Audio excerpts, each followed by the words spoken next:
ત્યારબાદ ગુરુદેવ જેમને ભગવાન માને છે એવા પરમ પૂજ્ય આચાર્ય ભગવાન લબ્ધિ સુરેશ્વરજી મહારાજ સાહેબ, એમને 22મી સ્વર્ગારોહણ તિથિ એ નિમિત્તેનો ગુણાનુવાદનો પ્રસંગ, એ પ્રસંગ પણ પૂર્ણ થયો.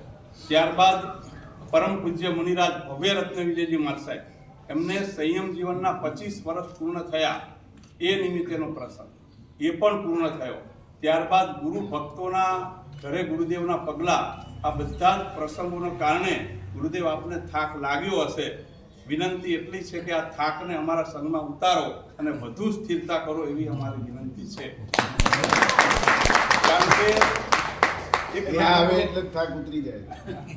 કારણ કે એક નાનકડો બાળક બપોરે 4 વાગે રડતો હતો, તો કોઈએ પૂછ્યું કેમ રડે છે, તો કે પડી ગયો એટલે રડે છે. ક્યારે પડ્યો, તો કે સવારે 10 વાગે પડ્યો.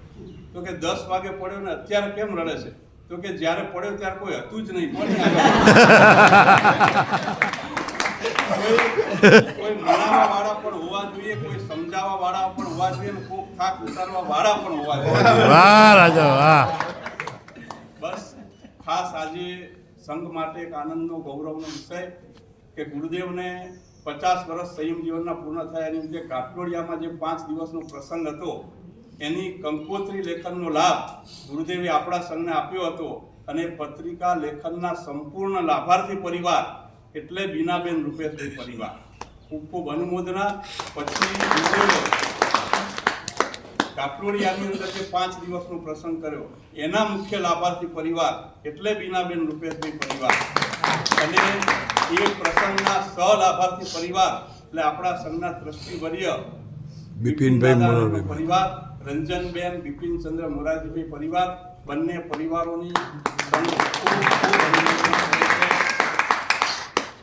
जिंदगी जब तक है धर्म करके मजा कीजिए, चांद तारों से दामन सजा लीजिए. और दोनों लाभार्थी परिवार के लिए एक बार जोरदार तालियां.